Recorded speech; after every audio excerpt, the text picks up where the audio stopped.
Hi friends, welcome to queen's corner. இன்றைக்கி நம்ம தமிழர்களோட பாரம்பரிய சர்க்கரை பொங்கல் எப்படி செய்யலாம் அப்படிங்கிறத பார்க்கலாம் வாங்க. இது ஒரு டிஃப்ரெண்ட்டான ஸ்டைலில் இருக்கும். அதுக்கு ஒரு பாத்திரத்தில் பச்சரிசி எடுத்துருக்கேங்க. எந்த பாத்திரத்தில் நீங்கள் அரிசி அளக்குறீங்களோ அதே பாத்திரத்தில் நீங்கள் வெல்லமும் அளந்து எடுத்துக்கோங்க. இந்த கிண்ணத்தில் 3/4 பாகத்துக்கு பச்சரிசியும் மீதி இருக்க 1/4 பாகத்துக்கு பாசிப்பருப்பும் சேர்த்துருக்கேங்க. இது ரெண்டும் எந்த குவான்டிட்டியில் வருதோ அதே அளவுகளில் தான் நம்ம தண்ணி எடுக்கணும். இப்போ இந்த அரிசியும் பருப்பும் ஒரு கிண்ணத்தில் கொட்டிட்டு நம்ம வாஷ் பண்ணி எடுத்துக்கலாம்.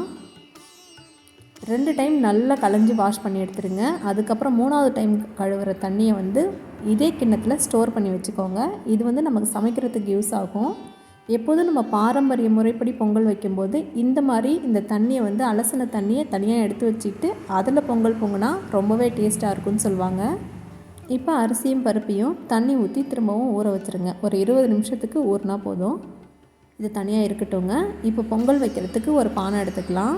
உங்கள் வீட்டில் நீங்கள் பித்தளை பாத்திரம் இருந்தால் கூட பித்தளை பானை எடுத்து வச்சுக்கலாம். நான் சில்வர் பானையில் 3 பக்கமும் பட்டை இட்டு குங்குமம் வச்சு ரெடி பண்ணி வச்சுருக்கேன். சில பேர் இந்த பானையில் மஞ்சள் கிழங்கு அப்படி இல்லைன்னா பூ கட்டுவீங்க. அது தீயில கருகாமல் இருக்கிறதுக்காக நான் இன்றைக்கி கட்டலை. நீங்கள் பொங்கல் வச்சு முடித்த பிறகு நீங்கள் அது மாதிரி கட்டிக்கோங்க. இப்போ இந்த பானையில் 5 கப் அளவுக்கு நம்ம தண்ணி சேர்க்குறோம். அரிசியும் பருப்பும் 1 கப் அளவுக்கு எடுத்தோம். அதே கப்பால் 5 கப் அளவுக்கு தண்ணி சேர்க்குறோம். 1:5 அந்த ரேஷியோவில் நீங்கள் எடுத்துக்கோங்க. எப்போதும் நம்ம ஸ்வீட் செய்யும்போது கொஞ்சமாக உப்பு சேர்க்குறது அவசியங்க. அப்போ தான் ஸ்வீட்டை நல்லா தூக்கி கொடுக்கும். நம்மளும் ஒரு 4 கல் உப்பு எடுத்து இதில் போட்டுக்கலாம். நீங்கள் சக்கரை பொங்கல் செய்யும்போது பால் கூட ஆட் பண்ணிக்கலாம். இப்போ நமக்கு தண்ணியெல்லாம் நுரக்கட்டி பொங்கி வருது. இந்த சமயத்தில் ஸ்டவ்வை சிம்மில் வச்சுட்டு ஒரு கைப்பிடி அரிசியும் பருப்பும் எடுத்துகிட்டு 3 முறை நம்ம பானையை சுற்றிட்டு அதுக்கப்புறமா உள்ளே போடுங்க. இப்போ எல்லா அரிசியும் இது உள்ளார போட்டுக்கலாங்க. இப்போ கொஞ்சமாக தண்ணியை எடுத்து ஒரு கிண்ணத்தில் வச்சுக்கோங்க. தண்ணி நமக்கு பத்தலை அப்படின்னா கடைசியில் நம்ம ஊற்றிக்கலாம். அரிசியும் பருப்பும் ஒரு சேர நல்லா வெந்து வர வரை வெயிட் பண்ணுங்கள். இப்போ அரிசியும் பருப்பும் சம அளவில் நமக்கு வெந்து வந்துடுச்சு பாருங்கள். இப்போ கரண்டியோட பின்பகுதியை வச்சு நல்லா மசிச்சு விடுங்க. மசிக்க நமக்கு பொங்கல் நல்லா குழைவாக கிடைக்கும். பாருங்கள், இந்த மாதிரி நல்லா மசிச்சு விட்டுக்கோங்க. இதுக்கப்புறம் நம்ம வெல்லம் ஆட் பண்ணிக்கலாம். 1 கப் அரிசி பருப்புக்கு 2 கப் அளவுக்கு வெல்லம் ஆட் பண்ணணுங்க. நான் நாட்டு வெல்லம் எடுத்திருக்கேன். இந்த நாட்டு வெல்லத்தில் மண்ணே இருக்காது. ஸோ அதனால் நான் டைரெக்டாக போட்டுடுறேன். நீங்கள் போடுற வெல்லத்தில் மண் இருக்குது அப்படின்னா பாகு காய்ச்சி வடிகட்டி அதுக்கப்புறமா நீங்கள் பொங்கலில் ஆட் பண்ணிக்கோங்க. இன்னொரு கப்பையும் சேர்த்துடலாம். சேர்த்து விட்டுட்டு நல்லா கலந்து கொடுத்துக்கோங்க. அடுப்பு மீடியம் ஃப்ளேமில் வச்சுட்டு நீங்கள் நல்லா கலந்து கொடுத்துக்கோங்க. வெல்லம் போடும்போது நமக்கு அடிப்பிடிக்க ஆரம்பிக்கும். ஸோ கைவிடாமல் நல்லா கலந்து கொடுத்துட்டே இருங்க. இது கூடவே 2 ஸ்பூன் அளவுக்கு நெய் ஆட் பண்ணி நல்லா கலந்து கொடுத்துக்கோங்க.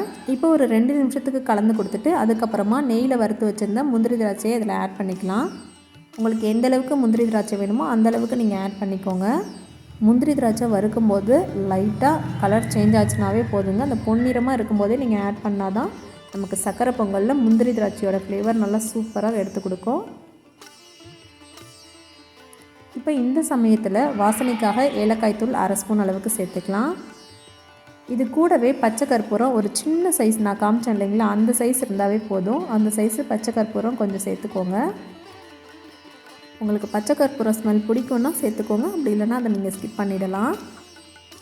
இப்போ அவ்வளோதாங்க, நமக்கு பொங்கல் ரெடி ஆகிடுச்சு. நம்ம இறக்கி வச்சுட்டு ஒரு 10 நிமிஷம் கழித்து எடுத்தோம் அப்படின்னா நல்லா பொங்கல் நல்லா கெட்டியாக வரும். அதுக்கு முன்னாடி ஒரு சின்ன ப்ராசஸ் பண்ணிடலாம்.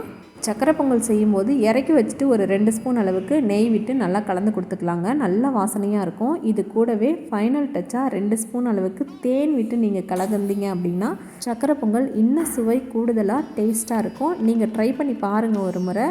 ரொம்பவே டேஸ்ட்டாக இருக்கும். கடைசியில் இறக்கி வச்ச பிறகு 2 ஸ்பூன் நெய் 2 ஸ்பூன் தேன் மட்டும் கலந்துட்டு அதுக்கப்புறமா நம்ம சர்வ் பண்ணோம் அப்படின்னா சூப்பராக இருக்கும் சக்கரை பொங்கல். நீங்கள் இந்த மெத்தடை ட்ரை பண்ணி பாருங்கள். இந்த வீடியோ உங்களுக்கு பிடிச்சிருந்ததுன்னா நம்ம சேனலை சப்ஸ்கிரைப் பண்ணி வச்சுக்கோங்க. அடுத்த வீடியோவில் சந்திக்கலாம். பாய்.